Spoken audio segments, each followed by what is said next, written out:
അവധിക്കാലം നടന്ന സംഭവവികാസങ്ങളുമായി വാരാന്ത്യ കാഴ്ച. ഏവർക്കും സ്വാഗതം. 16ാം കേരള നിയമസഭയുടെ രൂപീകരണവും കിഴക്കമ്പലം കുടിയൊഴിപ്പിക്കൽ വിഷയത്തിലെ അടിയന്തര സർക്കാർ ഇടപെടലുകളുമാണ് ഈ ആഴ്ചയിലെ സംഭവവികാസങ്ങൾ.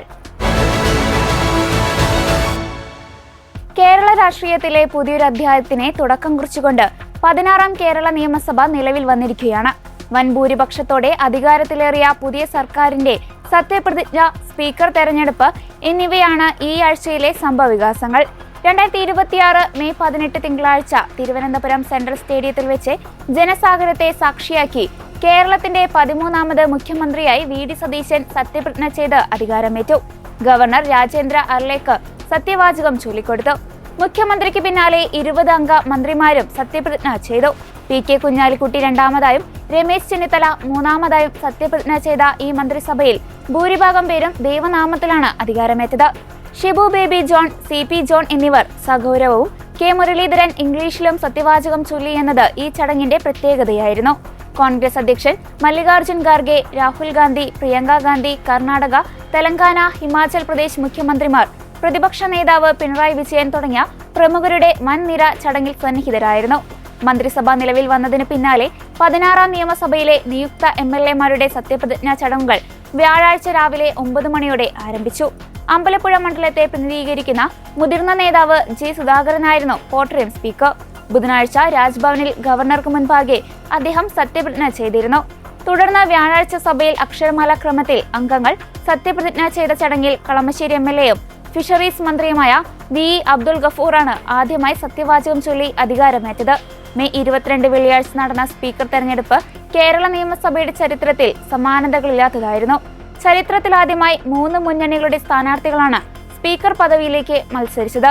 യു.ഡി.എഫിനായി കോട്ടയം എം.എൽ.എ തിരുവഞ്ചൂർ രാധാകൃഷ്ണനും എൽ.ഡി.എഫിനായി എ.സി. മൊയ്തീനും എൻ.ഡി.എക്കായി ബി. ഗോപകുമാറും മത്സര രംഗത്തുണ്ടായിരുന്നു.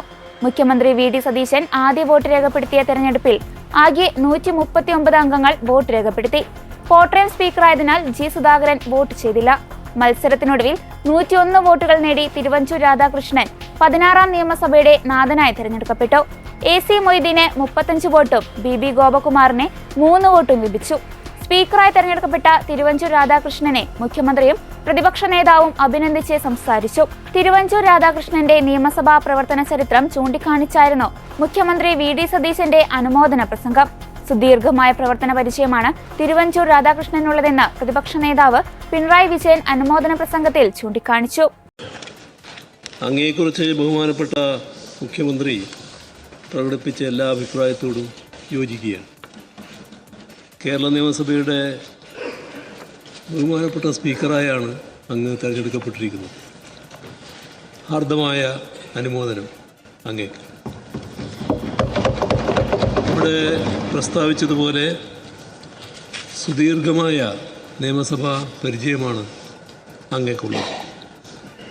അതേപോലെ തന്നെ ദീർഘമായ സാമൂഹിക രാഷ്ട്രീയ ജീവിതാനുഭവം കൊണ്ട് സമ്പന്നമാണ് ശ്രീ തിരുവഞ്ചൂർ രാധാകൃഷ്ണൻ്റെ പൊതുജീവിതം.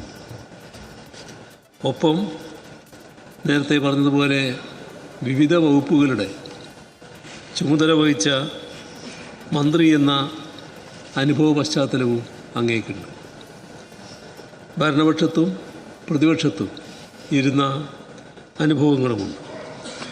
അങ്ങനെ നോക്കിയാൽ വൈവിധ്യമാർന്ന രാഷ്ട്രീയ അനുഭവ പശ്ചാത്തലം ഇത് ശ്രീ തിരുവഞ്ചൂരിനെ പ്രഗത്ഭമതിയായ സഭാധ്യക്ഷനാക്കി മാറ്റും എന്ന വിശ്വാസമാണുള്ളത്. നാട്ടിലും ജനങ്ങൾക്കുമിടയിൽ ഇറങ്ങി പതിറ്റാണ്ടുകൾ പ്രവർത്തിച്ചതിൻ്റെ അനുഭവം സഭാ നടപടികളെ ജനതാൽപര്യത്തിൽ നയിക്കുന്നതിനുള്ള അവസരമൊരുക്കും എന്ന് തന്നെയാണ് പ്രതീക്ഷിക്കുന്നത്. ഇവിടെ ബഹുമാനപ്പെട്ട മുഖ്യമന്ത്രി പ്രസ്താവിച്ചതുപോലെ വിദ്യാർത്ഥി സംഘടനാ നേതാവായി, യുവജന സംഘടനാ നേതാവായി നീണ്ടകാലം അങ്ങ് പ്രവർത്തിച്ചിട്ടുണ്ട്. ബാലജന സഖ്യം ജനറൽ സെക്രട്ടറിയായി വിദ്യാർത്ഥി ജീവിതഘട്ടത്തിൽ തന്നെ പൊതുരംഗത്തേക്ക് അങ്ങ് കടന്നു വന്നു. കേരള സർവകലാശാല യൂണിയൻ്റെ ചെയർമാനായും KSUവിൻ്റെ പ്രസിഡൻ്റായും യൂത്ത് കോൺഗ്രസിൻ്റെ സ്റ്റേറ്റ് ജനറൽ സെക്രട്ടറിയായും KPCCയുടെ ജനറൽ സെക്രട്ടറിയായുമൊക്കെ പ്രവർത്തിച്ച് അതിവിപുലമായ സംഘടനാനുഭവം അങ്ങേക്കുണ്ട്. അതൊക്കെ തന്നെ പൊതു ജനവികാരം സഭയിൽ പ്രതിഫലിപ്പിക്കാനുള്ള ശ്രമങ്ങൾക്ക് സഭയിൽ വേണ്ട തോതിലുള്ള ഇടവും സമയവും ഉറപ്പാക്കുന്നതിന് സഹായകമായ നിലപാട് കൈക്കൊള്ളാൻ അങ്ങക്ക് പ്രേരകമാവട്ടെ. 90കളുടെ തുടക്കം തൊട്ട് തുടർച്ചയായി വന്ന സഭകളിൽ അംഗമാവുകയും സഭയുടെ പൊതുവായ അന്തസ്സ് എല്ലാ ഘട്ടങ്ങളിലും ഉയർത്തിപ്പിടിക്കുകയും ചെയ്ത അംഗമാണ് സ്പീക്കറായി ഇപ്പോൾ എത്തുന്നത് എന്ന് പ്രത്യേകം പറയേണ്ടതുണ്ട്. നിയമനിർമ്മാണം ജനങ്ങളുടെയും നാടിൻ്റെയും താൽപ്പര്യത്തിലാവണം. ഒപ്പം ഭരണഘടനയുടെ അടിസ്ഥാന മൂല്യങ്ങളായ സ്വാതന്ത്ര്യം, ജനാധിപത്യം, മതനിരപേക്ഷത, സോഷ്യലിസ്റ്റ് സങ്കല്പം ഇവയെല്ലാം പരിരക്ഷിക്കുന്ന വിധത്തിലാവണം. ചെയറിൻ്റെ ഇടപെടലുകൾ അതങ്ങനെ തന്നെയാവും സ്പീക്കറുടെ ഭാഗത്തുനിന്നുണ്ടാവുക എന്ന പ്രത്യാശ പങ്കുവെക്കട്ടെ.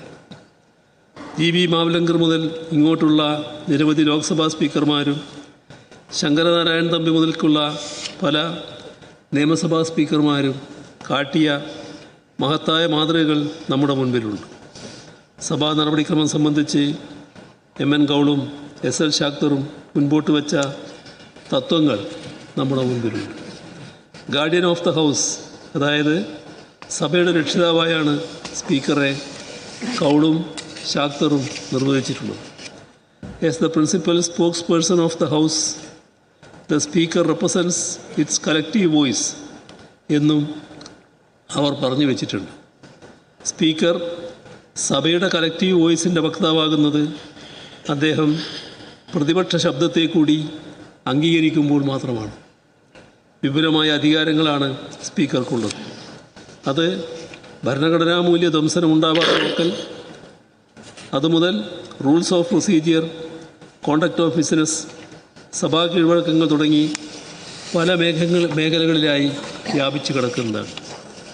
ബാറ്റിംഗ് സൈഡ് നിയമിച്ച അമ്പയറായി മാറാതിരിക്കാൻ വേണ്ട ജാഗ്രത സ്പീക്കർ സ്വയം പാലിക്കേണ്ടതിൻ്റെ ആവശ്യകതയ്ക്ക് കൂടി കൗളും ശാക്തറും അടിവരയിടുന്നുണ്ട്. അതൊന്നും ഓർമ്മിപ്പിക്കേണ്ടതില്ലാത്ത വിധത്തിലുള്ള ഉന്നതമായ ജനാധിപത്യ ബോധമാവും പുതുതായി തിരഞ്ഞെടുക്കപ്പെട്ട സ്പീക്കറിൽ നിന്നുണ്ടാവുക എന്ന് പ്രതിപക്ഷം ഉറച്ചു വിശ്വസിക്കുന്നുണ്ട് എന്ന് അറിയിക്കാൻ ഞാൻ ഈ അവസരം ഉപയോഗിക്കുന്നു. സ്വതന്ത്രതയുടെയും നിഷ്പക്ഷതയുടെയും പതാകാവാഹനായി നിന്ന് ഈ സഭയെ നയിക്കാൻ അങ്ങക്ക് കഴിയട്ടെ. മതനിരപേക്ഷതയടക്കമുള്ള മഹനീയ മൂല്യങ്ങൾ തൊട്ട് ജനവികാരം സഭയിൽ നിർഭയമായി പ്രതിഫലിപ്പിക്കാനുള്ള പ്രതിപക്ഷ അവകാശങ്ങളെ വരെ പരിരക്ഷിക്കാൻ അങ്ങയുടെ സഭാധ്യക്ഷ സ്ഥാനത്തിന് കഴിയുമെന്ന് പ്രതീക്ഷിക്കുന്നു. നിയമനിർമ്മാണ കാര്യങ്ങളിൽ മുതൽ സഭാ സബ് കമ്മിറ്റി രൂപീകരണം വരെ എത്രയോ കാര്യങ്ങളിൽ രാജ്യത്തിനാകെ മാതൃകയായ സഭയാണിത്. പുതിയ മാതൃകകൾ കൂട്ടിച്ചേർത്ത് പാർലമെൻറ്റിന് വരെ വഴികാട്ടുന്ന നിലയിൽ പ്രവർത്തിക്കാൻ ഈ പുതിയ സഭാധ്യക്ഷൻ്റെ നേതൃത്വത്തിൽ സഭയ്ക്ക് കഴിയട്ടെ. ബഹുമാനപ്പെട്ട സ്പീക്കർ ശ്രീ തിരുവഞ്ചൂർ രാധാകൃഷ്ണന് എല്ലാ സഹകരണവും പ്രതിപക്ഷത്തിൻ്റെ ഭാഗത്തു നിന്ന് വാഗ്ദാനം ചെയ്യുന്നു. അങ്ങേക്ക് എല്ലാ ഭാഗങ്ങളും ആശംസിക്കുന്നു. ശ്രീ PK കുഞ്ഞാലിക്കുട്ടി. സഭയെ നയിക്കാൻ അനുഭവ സമ്പത്തുള്ള മുതിർന്ന നേതാവ് വേണമെന്ന തീരുമാനത്തിലാണ് തിരുവഞ്ചൂർ രാധാകൃഷ്ണൻ സ്പീക്കർ പദവിയിലെത്തുന്നത്. വിദ്യാർത്ഥി രാഷ്ട്രീയത്തിലൂടെ പൊതുരംഗത്തെത്തിയ അദ്ദേഹം KSU, യൂത്ത് കോൺഗ്രസ് എന്നിവയുടെ സംസ്ഥാന പ്രസിഡന്റായും KPCC ജനറൽ സെക്രട്ടറിയായും പ്രവർത്തിച്ചിട്ടുണ്ട്. 1991 മുതൽ തുടർച്ചയായി നിയമസഭാംഗമായ അദ്ദേഹം 2006 വരെ അടൂരിനെയും പിന്നീട് കോട്ടയത്തെയും പ്രതിനിധീകരിച്ചു. 2004, 2011 ഉമ്മൻചാണ്ടി സർക്കാരുകളിൽ ആഭ്യന്തരം, ആരോഗ്യം, റവന്യൂ, വനം തുടങ്ങി നിരവധി പ്രധാന വകുപ്പുകൾ കൈകാര്യം ചെയ്തിട്ടുള്ള മികച്ചൊരു സംഘാടകനാണ് അദ്ദേഹം. പ്രത്യേകിച്ച് ആഭ്യന്തരമന്ത്രിയായിരിക്കെ TP ചന്ദ്രശേഖരൻ വധക്കേസ് പോലുള്ള വിവാദമായ കേസുകളിൽ അദ്ദേഹം സ്വീകരിച്ച ശക്തമായ നിലപാടുകൾ ശ്രദ്ധേയമായിരുന്നു. വ്യക്തമായ ജനവിധിയോടെയാണ് പുതിയ നിയമസഭ നിലവിൽ വന്നിരിക്കുന്നത്. ആകെ 140 അംഗങ്ങളുള്ള സഭയിൽ 102 അംഗങ്ങളുമായി UDF ഭരണപക്ഷത്തും 35 അംഗങ്ങളുമായി LDFും 3 അംഗങ്ങളുമായി NDAയും പ്രതിപക്ഷ നിരയിലുണ്ട്. VD സതീശന്റെ നേതൃത്വത്തിലുള്ള പുതിയ മന്ത്രിസഭയും തിരുവഞ്ചൂർ രാധാകൃഷ്ണന്റെ നേതൃത്വത്തിലുള്ള നിയമസഭയും കേരളത്തിന്റെ വികസനത്തിനായി ഒന്നിച്ചു മുന്നോട്ടു പോകുമെന്ന് പ്രതീക്ഷിക്കാം. കിഴക്കമ്പലം മലയിടം തുരുത്ത് പാരിയാത്തുകാവിലെ ദളിത് കുടുംബങ്ങളെ കുടിയൊഴിപ്പിക്കുന്നതുമായി ബന്ധപ്പെട്ടുണ്ടായ ശക്തമായ പ്രതിഷേധത്തിലും സംഘർഷത്തിലും ഒടുവിൽ സംസ്ഥാന സർക്കാർ അടിയന്തരമായി ഇടപെടുന്നു. പാരിയാത്തുകാവ് ഉന്നതിയിലെ പ്രദേശവാസികളുമായി ചർച്ച നടത്തി പ്രശ്നത്തിന് പരിഹാരം കാണാൻ മന്ത്രി റോജി എം ജോണിനെയും VP സജീന്ദ്രൻ MLAയെയും മുഖ്യമന്ത്രി VD സതീശൻ ചുമതലപ്പെടുത്തി. ഹൈക്കോടതിയുടെയും സുപ്രീം കോടതിയുടെയും നിയമ നടപടികൾ നിലനിൽക്കുന്ന സാഹചര്യത്തിൽ കുടിയൊഴിപ്പിക്കൽ നടപടികൾക്ക് കോടതിയോട് കൂടുതൽ സാവകാശം ചോദിക്കാനും സർക്കാർ നീക്കം നടത്തുന്നുണ്ട്. ജനങ്ങൾക്ക് അനുകൂലമായി നിൽക്കുകയാണ് സർക്കാർ നയമെന്നും പോലീസ് നടപടികൾ താൽക്കാലികമായി നിർത്തിവെക്കാൻ നിർദ്ദേശം നൽകിയിട്ടുണ്ടെന്നും റവന്യൂ മന്ത്രി AP അനിൽകുമാർ വ്യക്തമാക്കി. അതേസമയം മലയിടം തുരുത്തിലെ ദളിത് കുടുംബങ്ങളെ ഒഴിപ്പിക്കുന്നതിനിടെയുണ്ടായ പോലീസ് നടപടിയെക്കുറിച്ച് സമഗ്രമായ അന്വേഷണം നടത്തി 3 ദിവസത്തിനകം റിപ്പോർട്ട് സമർപ്പിക്കാൻ ആഭ്യന്തരമന്ത്രി രമേശ് ചെന്നിത്തല വകുപ്പ് സെക്രട്ടറിക്ക് കത്ത് നൽകി. ആഭ്യന്തര വകുപ്പ് അഡീഷണൽ ചീഫ് സെക്രട്ടറി ബിശ്വനാഥ് സിൻഹയ്ക്കാണ് കത്ത് നൽകിയത്. 3 ദിവസത്തിനുള്ളിൽ അന്വേഷണ റിപ്പോർട്ട് സമർപ്പിക്കാൻ പോലീസ് മേധാവി റവാഡ ചന്ദ്രശേഖരനെ ആഭ്യന്തരമന്ത്രി നിർദ്ദേശം നൽകിയിട്ടുണ്ട്. വിഷയത്തിൽ പോലീസിന്റെ ഭാഗത്തുനിന്ന് എന്തെങ്കിലും തരത്തിലുള്ള വീഴ്ചകളോ അനാവശ്യമായ ബലപ്രയോഗങ്ങളോ ഉണ്ടായിട്ടുണ്ടോ എന്ന് പരിശോധിക്കാനും ഭാവിയിൽ ഇത്തരം സാഹചര്യങ്ങൾ ഒഴിവാക്കാൻ വേണ്ട നിർദ്ദേശങ്ങൾ സമർപ്പിക്കാനും കത്തിൽ ആവശ്യപ്പെടുന്നു. ഒരു വിധത്തിലും ബലപ്രയോഗമുണ്ടാകരുതെന്ന് കർശന നിർദ്ദേശമുണ്ടായിട്ടും ഏത് സാഹചര്യത്തിലാണ് പോലീസ് ബലം പ്രയോഗിച്ചത് എന്ന കാര്യം സർക്കാർ ഗൗരവത്തോടെയാണ് കാണുന്നത്. മലയിടം തുരുത്ത് പര്യത്ത് ഉന്നതിയിലെ കുടിയൊഴിപ്പിക്കൽ നടപടി ഈ മാസം 23-നകം പൂർത്തിയാക്കണമെന്നും അല്ലാത്തപക്ഷം തൊട്ടടുത്ത ദിവസങ്ങളിൽ റിപ്പോർട്ട് സമർപ്പിക്കണമെന്നും പെരുമ്പാവൂർ മുൻസിഫ് കോടതി കർശന നിർദ്ദേശം നൽകിയിരുന്നു. ഇതിന്റെ അടിസ്ഥാനത്തിലാണ് കഴിഞ്ഞ ദിവസം 15-ാം തവണയും അഡ്വക്കേറ്റ് കമ്മീഷൻ ജയപാലിന്റെ നേതൃത്വത്തിൽ റവന്യൂ പോലീസ് സംഘം സ്ഥലത്തെത്തിയത്. 58 വർഷം മുൻപ് തന്റെ ഭൂമി പട്ടികജാതി വിഭാഗത്തിൽപ്പെട്ട കാളുകുറുമ്പൻ അന്യായമായി കയ്യേറിയെന്ന് കാട്ടി മലയിടം തുരുത്ത് കണ്ണോത്ത് ശങ്കരൻ നായർ നൽകിയ കേസാണ് സുപ്രീം കോടതി വരെ എത്തി ഇപ്പോൾ 7 കുടുംബങ്ങളെ ഒഴിപ്പിക്കാനുള്ള ഉത്തരവായി മാറിയിരിക്കുന്നത്. എന്നാൽ 100 വർഷത്തിലേറെയായി തങ്ങൾ താമസിക്കുന്ന മണ്ണിൽ നിന്ന് ഒഴിയില്ലെന്ന നിലപാടിലാണ് ഇവിടത്തെ കുടുംബങ്ങൾ. അതേസമയം നിയമ നടപടികൾ പൂർത്തിയാക്കി കൃത്യമായ പുനരധിവാസം ഉറപ്പാക്കുന്നതുവരെ സർക്കാർ കാത്തു നിൽക്കുകയായിരുന്നു ചെയ്യേണ്ടിയിരുന്നതെന്നും ഭരണം മാറിയെന്ന് കരുതി ദളിത് വിഭാഗങ്ങളെ ബലം പ്രയോഗിച്ച് കുടിയിറക്കാമെന്ന് കരുതേണ്ടെന്നും P. രാജീവ് പറഞ്ഞു. യഥാർത്ഥത്തിൽ അത് ഇത്രയും കാലം ഒരു പ്രശ്നങ്ങളും ഇല്ലാതെ അവരവരുടെ വീടുകളിൽ തന്നെ താമസിക്കാൻ കഴിഞ്ഞു എന്നതാണ് ഇടതുപക്ഷ സർക്കാർ ചെയ്ത ഏറ്റവും പ്രധാന ഭാഗം. ഇത് 2 പ്രൈവറ്റ് പാർട്ടികൾ തമ്മിലുള്ള തർക്കമായിട്ടാണ് വന്നത്. അപ്പം അതിന്റെ ഭാഗമായി കോടതി വിധി വന്നു. കോടതി വിധി വന്ന് ഒഴിപ്പിക്കലിന്റെ ഘട്ടം എത്തിയപ്പോഴാണ് 2022 അവസാനമാണ് ഈ പ്രശ്നം ഞങ്ങളുടെ എല്ലാവരും ശ്രദ്ധയിൽപ്പെടുന്നത്. അന്ന് അവിടുത്തെ MLA ആയിരുന്ന ശ്രീ ശ്രീനിജൻ ആ പ്രശ്നത്തിൽ ഗൗരവമായി ഇടപെട്ടു. പോലീസ് ഓരോ തവണയും കോടതി പറയുമ്പോൾ ഒഴിപ്പിക്കാൻ വരുമെങ്കിലും 150 വർഷത്തിലധികമായി താമസിച്ചുകൊണ്ടിരിക്കുന്നതാണ്. ഇന്നലെ ഞാൻ കണ്ട ഒരു അമ്മ തങ്കമ്മ ചേച്ചി, അവര് കല്യാണം കഴിച്ച് കൊണ്ടുവരുന്നത് അവരുടെ മാതാപിതാക്കൾ, അവരുടെ എല്ലാം സംസ്കരിച്ചതെല്ലാം തന്നെ ആ മണ്ണിനകത്ത് തന്നെയാണ്. അവിടെ ബ്ലോക്ക് പഞ്ചായത്തിന്റെ റോഡുണ്ട്, പിന്നെ വീട് വെച്ച് കൊടുത്തിട്ടുണ്ട് ഗവൺമെന്റ് പഞ്ചായത്ത് സംവിധാനങ്ങൾ. അപ്പൊ അത്തരത്തിലുള്ളൊരു അവകാശം സ്വാഭാവികമായിട്ടുണ്ട്. പക്ഷെ കോടതിയിൽ അവരാണല്ലോ ആ ഘട്ടത്തിൽ ഇതാരും ശ്രദ്ധയിൽ ഗവൺമെന്റ് കക്ഷിയായിരുന്നില്ല. അങ്ങനെയാണ് ആ വിധി വരുന്നത്. പിന്നെ എങ്ങനെ ഗവൺമെന്റിന് കൂടി ഇതിനകത്ത് പങ്കുചേരാൻ കഴിയും? അതിലാണ് ഒരു ഘട്ടത്തിൽ കളക്ടർ ഉൾപ്പെടെ എല്ലാവരുമായി ചർച്ച ചെയ്തതിന്റെ അടിസ്ഥാനത്തിൽ ആ പ്രദേശത്തുള്ള 19 ഏക്കറും സർവേ നടത്താനായിട്ട് തീരുമാനിച്ചു. ഈ കേസ് കൊടുത്തവർ ഉൾപ്പെടെ അവരോട് താമസിക്കുന്നവരെല്ലാം എല്ലാ ഭൂമിയും സർവേ നടത്തി പുറമ്പോക്ക് എത്രയാണ് എന്ന് നിർണയിച്ച് പിന്നെ ചട്ടപ്രകാരം അവർക്ക് പതിച്ചു കൊടുക്കാൻ കഴിയുമോ? ഒരു ഘട്ടത്തിൽ പുനരധിവാസം ചർച്ച ചെയ്തെങ്കിലും 150 വർഷമായി താമസിക്കുന്ന സ്ഥലമായതുകൊണ്ട് അവരാരും മറ്റൊരു സ്ഥലത്തേക്ക് പോകാൻ തയ്യാറായിരുന്നില്ല. ആ കാര്യവും നമ്മളന്ന് ചർച്ച ചെയ്തിരുന്നതാണ്. അങ്ങനെയാണ് സർവേ നടപടികളിലേക്ക് പോയത്. സർവേ ആരംഭിച്ചു. ഈ 19 ഏക്കറും സർവേ പൂർത്തീകരിക്കേണ്ടതുണ്ട്. ആ ഘട്ടം വന്നപ്പോഴാണ് പിന്നെ തെരഞ്ഞെടുപ്പിലേക്ക് എത്തി. പിന്നെ സർവേയർമാരുടെ ഇപ്പോൾ നമ്മുടെ ദേശീയപാതയുടെ ബൈപ്പാസ് അതിന്റെ എല്ലാം സർവേ കേന്ദ്രീകരിക്കുന്നതുകൊണ്ട് സർവേയർമാർ അങ്ങോട്ട് കേന്ദ്രീകരിക്കേണ്ട സാഹചര്യം ഉണ്ടായിരുന്നു. ഇപ്പോൾ സർവേ നടപടികൾ ഏകദേശം പൂർത്തീകരിക്കാറായിട്ടുണ്ട്. അപ്പോൾ ആ നടപടികൾ പൂർത്തീകരിച്ച് പട്ടയം കൊടുക്കുന്നത് വരെ ഇത്തരം നടപടികളിലേക്ക് പോകരുത് എന്ന നിലപാടാണ് അന്ന് സ്വീകരിച്ചിരുന്നത്. അപ്പോൾ അതുകൊണ്ടാണ് പിന്നീട് പോലീസ് ആക്ഷനിലേക്ക് പോയിരുന്നില്ല. ഇപ്പോൾ വളരെ പെട്ടെന്ന് പോലീസ് വല്ലാത്ത രീതിയിലാണ് പെരുമാറിയത്. അപ്പോൾ അതാണ് അങ്ങേയറ്റം ഗൗരവമായ കാര്യമെന്നുള്ളത്. ഞാനവിടെ സന്ദർശിച്ചപ്പോൾ അവർ പറഞ്ഞത് ആദ്യം സാധാരണ വന്നു, അപ്പോൾ ഇവരുടെ എതിർപ്പ് കാരണം തിരിച്ചു പോവുക എന്ന രീതിയാണ് എപ്പോഴും സ്വീകരിച്ചിട്ടുള്ളത്. അങ്ങനെ സ്വീകരിക്കുമെന്ന് കരുതിയിരിക്കുമ്പോഴാണ് പെട്ടെന്ന് വീണ്ടും കൂടുതൽ പോലീസ് വന്ന് എല്ലാ വീടിന് ചുറ്റും പോലീസ് വന്ന് സ്ത്രീകളെയും കുഞ്ഞുങ്ങളെയും ഉൾപ്പെടെ അതിഭീകരമായി മർദ്ദിക്കുന്ന സാഹചര്യം ഉണ്ടായിരുന്നു. അത് ഒരു തരത്തിലും അംഗീകരിക്കാൻ കഴിയാവുന്ന കാര്യമല്ല. സർക്കാർ ഇടപെട്ട് സാധ്യമായ പരിഹാരം തന്നെ ഉണ്ടാക്കണം. അതിന് മുൻകൈ എടുത്ത നല്ല കാര്യം തന്നെയാണ്. അതിന് പരിഹാരം ഉണ്ടാക്കുക എന്നതാണ് പ്രധാനം. അതുവരെ പോലീസിന്റെ മറ്റു നടപടികൾ ഇല്ലാതിരിക്കുന്നതിനുള്ള ഒരു നിർദ്ദേശം കൂടി ഗവൺമെന്റ് ഭാഗത്തുനിന്ന് ഉണ്ടാകേണ്ടതുണ്ട്. ഇപ്പോൾ ആലപ്പുഴയിലെ MD തോമസ് MLA അന്നും മർദ്ദിച്ച സംഭവത്തിൽ 2 ഗൺമാന്മാർ അതിൽ ഉൾപ്പെട്ടിരുന്നു. അതിന്റെ പ്രാഥമിക അന്വേഷണത്തിൽ അട്ടിമറി നടന്നു എന്നുള്ള നിഗമനത്തിലേക്ക് SIT എത്തിച്ചേർന്നു എന്നുള്ളൊരു വിവരമുണ്ട്. ആ അന്വേഷണത്തിൽ എന്തെങ്കിലും പാളിച്ച സംഭവിച്ചിരുന്നു? അല്ല, അതറിയില്ല. അതിപ്പോ അന്വേഷണം ഉണ്ടല്ലോ, അന്വേഷണം നടന്നോട്ട് അതിനകത്ത് കുഴപ്പമില്ലല്ലോ. ഒരു ഗവൺമെന്റ് വരുന്നു, ആ ഗവൺമെന്റ് അന്വേഷണം പ്രഖ്യാപിക്കുന്നു, അന്വേഷണം സ്വാഭാവികമായിട്ടും നടക്കട്ടെ. അത് സംബന്ധിച്ച് ഇപ്പോൾ അഭിപ്രായം പറയേണ്ട ഘട്ടമായിട്ടില്ല. അന്നത്തെ മുഖ്യമന്ത്രിയുടെ ഗൺമാന്മാരാണ്, അപ്പൊ ആ രീതിയിലുള്ള സംരക്ഷണം അവർക്ക് കിട്ടിയിട്ടില്ല. അതിപ്പോ ഇവർ അന്വേഷിക്കുകയാണല്ലോ. അന്വേഷിക്കുന്നത് അങ്ങനെ ഈ ഗവൺമെന്റിന് തോന്നിയത് കൊണ്ടാണ് അവർ പൂർണ്ണ അന്വേഷണത്തിൽ വെച്ചിരിക്കുന്നത്. അപ്പൊ അന്വേഷണം വരട്ടെ. അതൊരു പ്രതികാര നടപടിയായിട്ട് ഫീൽ ചെയ്യുന്നുണ്ട്. അല്ല, അവരിപ്പോ എന്തായാലും ഗവൺമെന്റിന്റെ ആദ്യത്തെ തീരുമാനമായി തന്നെ മന്ത്രിസഭ യോഗത്തിൽ അത് വന്നിട്ടുണ്ട്. അപ്പോൾ ആ അന്വേഷണം എങ്ങനെയാണ് വരുന്നത് നോക്കട്ടെ. നീതിപൂർവമായ അന്വേഷണം തന്നെ വരട്ടെ എന്ന് നമുക്ക് എല്ലാവർക്കും ആഗ്രഹിക്കാം.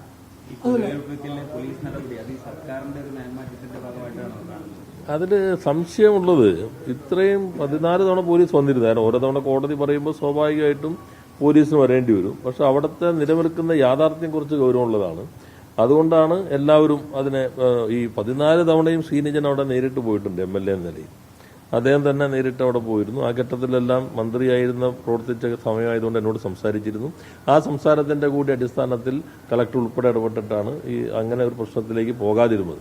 പക്ഷെ ഇന്നലെ വന്നതിന് ശേഷമാണ്, വന്ന് തിരിച്ചു പോയതിന് ശേഷം വളരെ അഗ്രസീവായിട്ടാണ് പോലീസ് വന്നത്. അത് പ്രത്യേക ഏതെങ്കിലും നിർദ്ദേശപ്രകാരമായിരുന്നോ? അത് സർക്കാർ തന്നെ പരിശോധിക്കേണ്ടതുണ്ട്. പോലീസ് ഇത്തരം ഘട്ടത്തിൽ വളരെ ദളിത് വിഭാഗത്തിൽപ്പെട്ട പ്രായമായ സ്ത്രീകൾ, കുഞ്ഞുങ്ങൾ ഇവരെ ഉൾപ്പെടെ ചവിട്ടുക, വലിച്ചടയ്ക്കുക എന്ന നിലയിലേക്ക് എത്തുക എന്നുള്ളത് വളരെ ഗൗരവമായ കാര്യമാണ്. ഈ പ്രതിപക്ഷ നേതൃസ്ഥാനത്തേക്ക് പിണറായി വന്നതിൽ പല ജില്ലാ കമ്മിറ്റികളിൽ വിമർശനമുണ്ടെന്ന വാർത്തകൾ ഇങ്ങനെ വന്നുകൊണ്ടിരിക്കുന്നു. അതുപോലെ തന്നെ ഈ ബിനീഷ് കോടിയേരിയുടെ അംഗത്വം കൊടുക്കാത്തത് അത് എന്റെ ശ്രദ്ധയിലില്ല. 2023 ആ കേസിൽ നിന്ന് കുറ്റവിമുക്തനാക്കിയതിനു ശേഷം എന്റെ ശ്രദ്ധയിലില്ല. അത് എറണാകുളത്ത് തോൽവിയിൽ വലിയ വിമർശനം താങ്കൾക്കെതിരെ അതെല്ലാം നേരത്തെ പറഞ്ഞു പോയതാണ്. അതേപോലെ നമ്മുടെ വിജയരാഘവനെതിരെ മലപ്പുറം ജില്ലയിൽ ലീഗുമായിട്ടൊരു അവിശുദ്ധ കൂട്ടിയിട്ടുണ്ടെന്നുള്ള നിലയിൽ ഒരു വീഡിയോ ഒക്കെ പ്രചരിക്കുന്നുണ്ട്. ഇല്ല, അറിയില്ല. നേരത്തെ തിരിച്ചാണല്ലോ പറഞ്ഞത്. ഞാൻ കണ്ടില്ല. ഞാൻ കണ്ടില്ല. പുതിയ സർക്കാർ വന്നപ്പോൾ സിൽവർ ലൈൻ ക്യാൻസൽ ചെയ്തു. അപ്പോൾ ആശാ പ്രവർത്തകർക്ക് വേതനം കൂട്ടിക്കൊടുത്തു. അങ്ങനെ പല ആശാപ്രവർത്തകരുടെ അന്ന് നമ്മളും വേതനം വർദ്ധിപ്പിച്ചിരുന്നു. പക്ഷെ അവർ പറഞ്ഞതിലേക്ക് എത്തിയിട്ടില്ല. എന്തായാലും അവർ നിൽക്കട്ടെ. കേരളയുടെ കാര്യത്തിൽ കേന്ദ്ര അനുമതി ഇല്ലാത്തത് കൊണ്ട് നമ്മളും മറ്റു സംവിധാനത്തിലേക്കാണ് പോകാൻ തീരുമാനിച്ചിരുന്നത്. അതിവേഗത ഉള്ള കണക്ടിവിറ്റി വേണമെന്നുള്ളത് ഇന്നത്തെ കാലത്ത് നാടിന്റെ ആവശ്യമാണ്. എന്നാൽ ആർക്കാ ഇത്ര തിടുക്കം എന്ന നിലപാടിലാണോ ഗവൺമെന്റ് നിൽക്കുന്നത്? ഇനിയിപ്പോൾ അദ്ദേഹം പറഞ്ഞിട്ടുണ്ട്, മുഖ്യമന്ത്രി പ്രതിപക്ഷ നേതാവായിരിക്കുമ്പോൾ പറഞ്ഞത് തുരങ്കപ്പാത ഞങ്ങൾ അനുവദിക്കില്ല എന്നാണ്.